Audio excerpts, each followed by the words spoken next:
살려줘요. 살려줘요.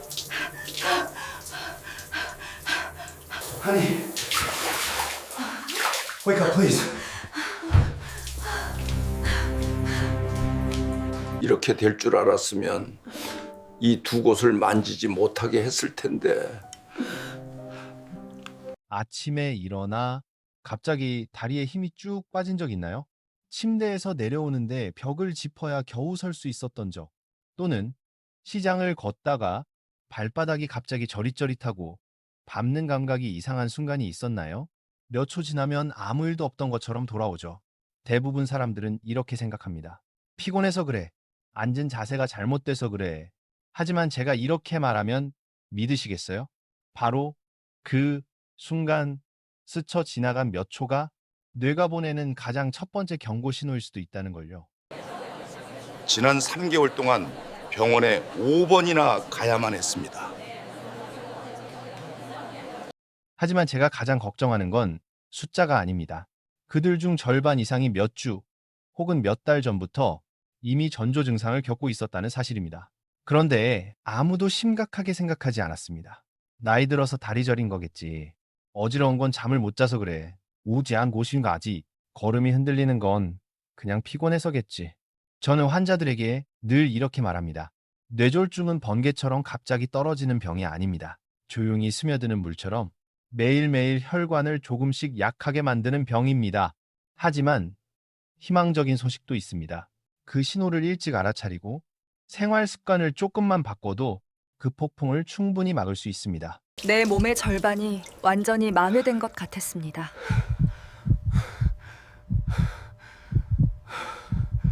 몸의 한쪽이 납덩이처럼 무겁고 팔이 잘 안 올라가거나 걸음이 휘청거린 적 있나요? 저는 박지훈, 15년 넘게 일해온 신경과 의사입니다. 예전엔 병원만이 사람을 구할 수 있다고 믿었죠. 하지만 68세의 이순자 할머니를 만나고 생각이 바뀌었습니다. 그날은 봄 햇살이 따뜻한 아침이었습니다. 할머니는 시장에서 장을 본 듯 야채가 든 봉지를 들고 약간 절뚝거리며 들어오셨습니다. 박 선생님, 그냥 시장을 너무 많이 돌아다녀서 다리가 좀 저린가 봐요. 그녀는 웃으며 말했습니다. 일주일 전에는 설거지를 하다가 오른발에 개미가 기어가는 듯한 감각이 사라졌고 몇 분 지나자 다시 괜찮아졌다고 했습니다. 오늘은 시장에서 걸다가 문턱에 걸려 넘어질 뻔했다고요? 발끝이 잘 안 올라가서 그렇다고 했습니다. 제가 물었습니다. 어지럽거나 말이 꼬인 적은 없으세요? 그녀는 고개를 저었습니다. 겉보기엔 멀쩡해 보였죠. 하지만 저는 그냥 돌려보내지 않았습니다. 간단한 검사를 해봤습니다. 눈을 감고 10초 동안 서 있기. 할머니는 분명히 오른쪽으로 몸이 기울었습니다. 그 즉시 뇌 MRI를 찍었습니다. 결과는 명확했습니다. 왼쪽 반구에 작은 허혈성 병변. 다행히 아직 영구 손상은 없는 초기 뇌경색. 그 순간 저는 다시 한번 깨달았습니다. 뇌졸중은 항상 조용히 다가온다. 저는 종성, 손과 몸의 절반이 마비되는 증상을 겪습니다. 극심한 피로감, 이상하게 졸음이 쏟아지거나 잠깐 의식을 잃는 순간이 있나요? 특히 스트레스를 받은 직후나 음식을 많이 먹은 식사 후에, 그렇다면 그건 단순한 피곤이 아닐 수 있습니다. MRI 필름을 출력해 보여드렸을 때 이순자 할머니는 손을 떨며 물었습니다. 박사님, 저 뇌졸중이 올 뻔했단 말인가요? 저는 고개를 끄덕였습니다. 그녀는 잠시 말을 잃더니 억지로 웃으며 말했습니다. 그냥 나이 들어서 그런 줄 알았어요. 저는 천천히 설명했습니다. 우리 몸은 정말 똑똑합니다. 큰일 나기 전에 반드시 신호를 보냅니다. 문제는 우리가 그 소리를 듣지 않는다는 거죠. 한쪽 다리가 힘이 빠지는 순간 잠깐의 저림, 아침의 걸음이 비틀거림, 신발의 한쪽 밑창이 더 빨리 닳는 것. 이 모든 게 뇌가 보내는 경고음일 수 있습니다. 그날 그냥 돌아갔다면, 작은 혈전 하나가 더 오래 머물렀다면 지금쯤 그녀는 말을 하지 못했을지도 모릅니다. 2주간 치료와 생활습관 교정 후 혈압 조절, 저염식, 매일 저녁 20분 걷기, 저림은 완전히 사라졌고 걸음걸이도 안정됐습니다. 6개월 뒤 재진에서 뇌혈관 상태는 정상으로 돌아왔습니다. 할머니는 웃으며 말했습니다. 요즘은 남편이랑 매일 아침같이 걸어요. 이제 다리가 더 이상 말을 안 듣지 않아요.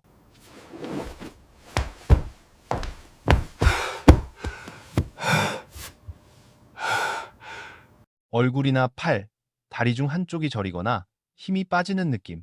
잠깐 나타났다가 사라지지만 반복된다면 그건 절대 가볍게 넘길 신호가 아닙니다. 이순자 할머니의 이야기는 결코 드문 일이 아닙니다. 저는 그동안 그녀와 비슷한 환자를 수십 명 봐왔습니다. 그들은 늘 이렇게 말했습니다. 그냥 피곤해서 그래요. 잠깐. 그러다 괜찮아졌어요. 양비순대. 하지만 바로 그 잠깐 괜찮아졌어요.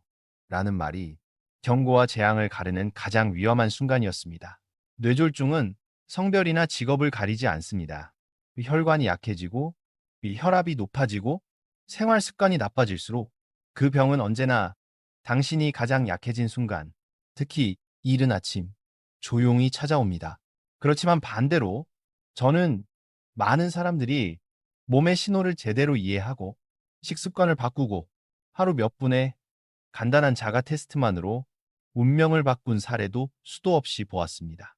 이순자 할머니가 마지막 진료 때 남긴 말이 아직도 기억에 남습니다. 내 다리말을 안 들어서가 아니라 내가 다리말을 안 들어서 반쪽이 될 뻔했어요. 다리는 심장에서 가장 멀리 있지만 뇌의 이상을 가장 먼저 보여주는 곳입니다. 그래서 이 시리즈에서 저는 여러분, 특히 중년 이후의 분들, 그리고 부모님이나 어르신을 돌보는 분들께 꼭 알려드리고 싶습니다. 다리의 언어를 읽는 법. 이 신호를 알아차리는 사람은 생명을 지킬 수 있습니다. 6번째 신호파차나 한쪽 다리가 이상하게 무겁습니다.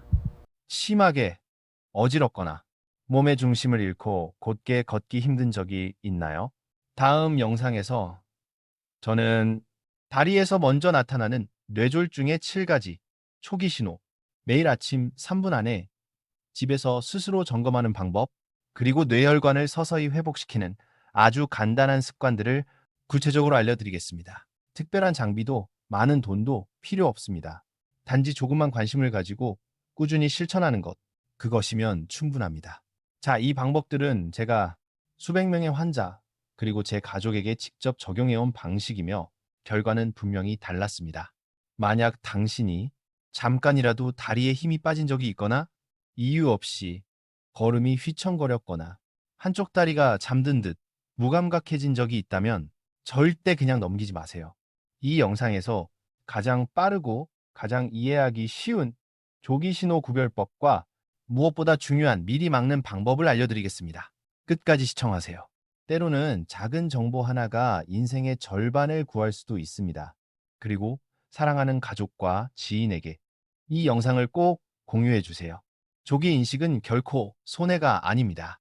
그것이 바로 당신의 다리를 지키고 삶을 지키는 길입니다.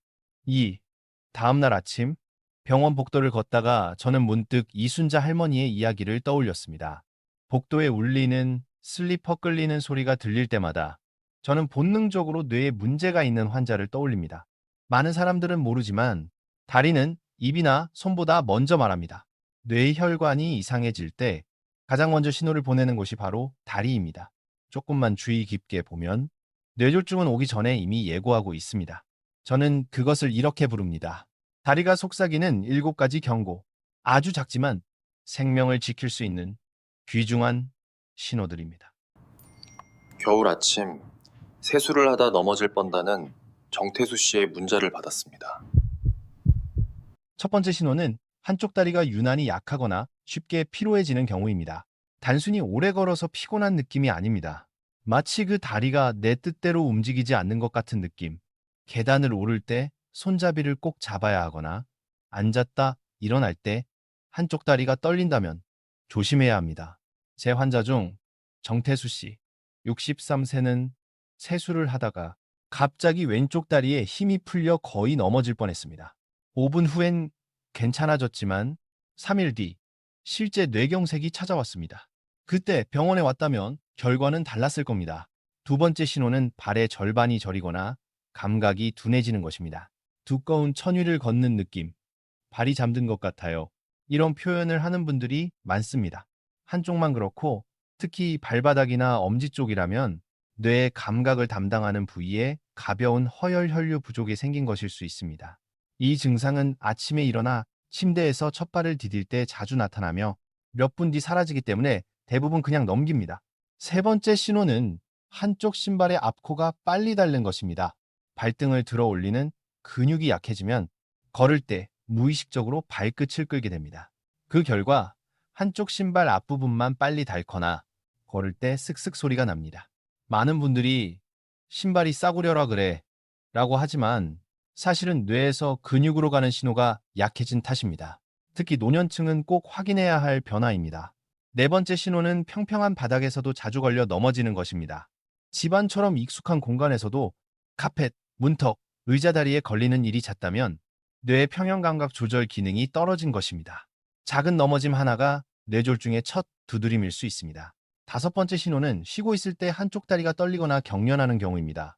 많은 분들이 나이 들어서 그래요, 칼슘이 부족해서 그래요라 하지만 한쪽만 불규칙하게 떨린다면 뇌의 운동신경 회로가 비정상적으로 자극을 받는 상태일 수 있습니다. 여섯 번째 신호는 걷거나 서 있을 때 중심이 한쪽으로 쏠리는 것입니다. 눈을 감고 서 있는데 몸이 한쪽으로 기울거나 평평한 바닥에서도 한쪽으로 치우쳐 걷는다면 손해나 깊은 감각신경 경로에 혈류가 부족한 상태일 수 있습니다. 이 증상은 아침 혈압이 급변할 때 특히 두드러집니다. 마지막 일곱 번째 신호는 잠깐 나타났다 사라지는 증상들입니다. 우리가 흔히 말하는 일과성 허혈 발작 TIA, 미니 뇌졸중입니다. 몇 분 동안만 다리가 저리거나 약해지고 말이 어눌하거나 시야가 흐려졌다가 금세 괜찮아지는 현상입니다. 하지만 통계적으로 이런 증상을 겪은 사람 5명 중 1명은 3개월 안에 진짜 뇌졸중을 겪습니다. 그래서 저는 이걸 일곱 번째 속삭임이자 마지막 경고라고 부릅니다.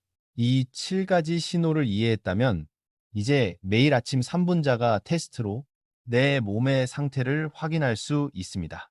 1단계 근력 확인. 의자에 앉아 두 팔을 가슴 앞에 교차하고 일어나 앉기를 5회 연속으로 해보세요. 양쪽 다리에 힘이 똑같이 들어가는지 한쪽이 떨리거나 무겁지 않은지 느껴보세요. 2단계 균형 확인. 안전한 곳에서 눈을 감고 10초간 서보세요.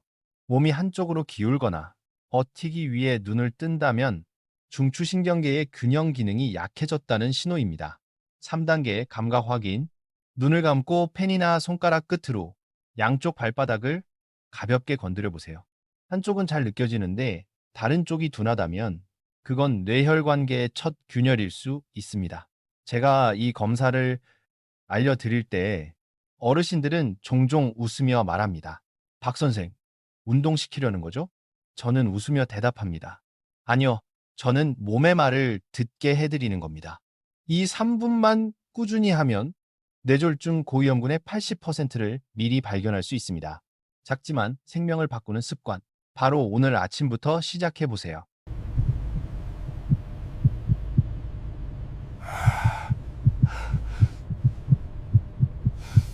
어느 겨울 아침, 예전에 세수하다 넘어질 뻔했던 정태수 씨에게서 문자가 왔습니다. 사진 한 장과 함께 짧은 글이 적혀 있었죠. 매일 아침 검사하고 15분씩 걷습니다. 이제 다리가 안 떨려요. 그 문장을 읽는 순간 마음이 따뜻해졌습니다. 약이 아니라 관심이 사람을 살립니다. 저는 늘 환자들에게 이렇게 말합니다. 몸은 우리를 배신하지 않습니다. 우리가 몸을 무시할 때만 문제가 생깁니다. 우리 몸은 항상 먼저 신호를 보냅니다. 한 번의 비틀거림, 한쪽 다리에 잠깐 저림, 아무렇지 않게 넘긴 작은 넘어짐. 그 모든 것이 뇌가 보내는 조용한 경고일 수 있습니다. 그 신호를 알아차리고 바로 대응하면 당신은 자신의 뇌를 구하고 있는 것입니다. 하지만 무시한다면 단 한 번의 밤새 혈압 상승, 한 번의 심한 스트레스만으로 약한 혈관은 터질 수 있고 그 순간 당신의 말, 기억, 걸음, 모든 것이 단 몇 분 안에 사라질 수 있습니다. 예. 이 이야기를 하는 이유는 당신을 두렵게 하려는 게 아닙니다. 오히려 그 반대입니다. 조금만 신경 쓰면 당신 자신을 구할 수 있다는 사실을 믿게 하기 위해서입니다. 내일 아침부터 이렇게 해보세요. 3분자가 검사, 느낌을 기록하기, 5분 안정 후 혈압 측정, 미지근한 물 200ml 마시기, 그리고 절대 괜찮겠지라고 생각하지 마세요. 조금이라도 이상하면 119에 전화하거나 신경과가 있는 병원으로 바로 가세요. 뇌졸중은 시간과의 싸움입니다. 누가 먼저 신고하느냐가 생사를 가릅니다. 진료가 끝날 때마다 저는 이렇게 말합니다. 넘어지고 나서 걷는 법을 배우지 마세요.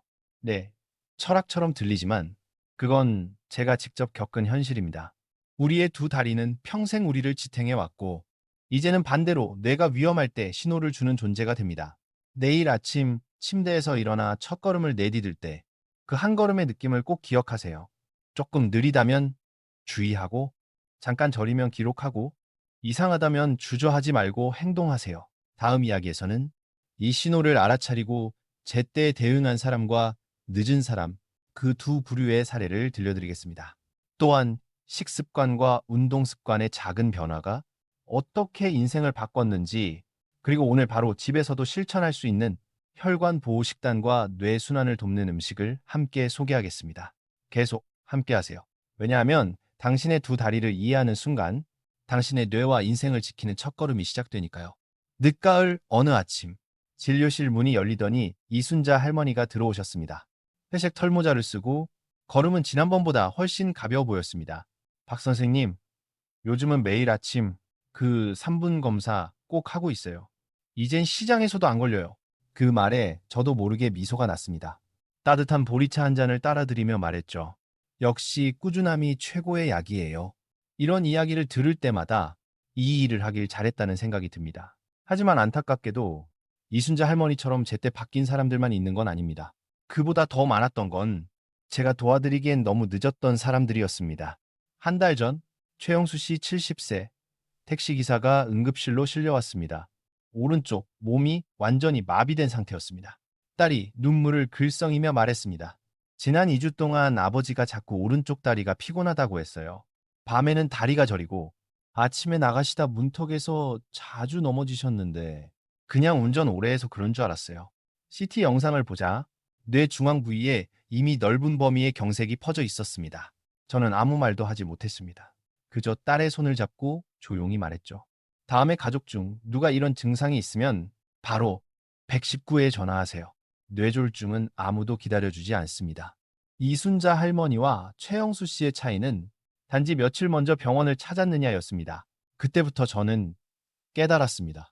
예방은 약이 아니라 삶의 방식에 달려 있다는 걸요. 그래서 환자들에게 제가 직접 만든 혈관 보호 식단을 알려드리고 있습니다. 복잡하지 않고 극단적인 금식도 없습니다. 단지 몸이 편안히 흐를 수 있도록 돕는 식습관입니다. 저는 늘 이렇게 말합니다. 올바르게 먹으면 혈관이 웃습니다. 아침에는 미지근한 물 200ml 한 컵으로 시작하세요. 그 다음 토마토나 사과 몇 조각을 드세요. 그리고 단백질이 포함된 진짜 아침 식사. 삶은 달걀, 고등어 구이 혹은 구운 두부 정도면 충분합니다. 천천히 꼭꼭 씹으세요. 절대 매운 라면이나 짠찌개로 아침을 시작하지 마세요. 자고 일어난 직후는 혈압이 가장 불안정한 시간입니다. 소금이 많으면 뇌혈관 압력이 급상승합니다. 점심에는 등푸른 생선이나 닭가슴살, 찐 채소, 현미나 잡곡밥을 권합니다. 한국 분들께는 김치를 완전히 끊으라 하지 않습니다. 대신 물에 한번 헹구고 꼭 짜서 나트륨을 줄이세요. 저녁은 가볍게 하세요. 싱겁게 끓인 된장국, 데친 채소, 조금의 콩이나 생선구이면 충분합니다. 밤 9시 이후에는 절대 식사하지 마세요. 하루물 섭취량은 1.5리터, 아침, 점심, 저녁으로 나누어 마시는 것이 좋습니다. 그리고 저는 강조합니다. 뇌혈관을 위한 3대 황금 식품군이 있습니다. 이 세 가지는 약이 아닌 이 혈관을 되살리는 음식입니다. 다음 부분에서 이 세 가지 식품군을 소개하는 내용으로 자연스럽게 이어질 수 있습니다. 첫째는 등푸른 생선, 즉 고등어, 청어, 연어 같은 생선입니다.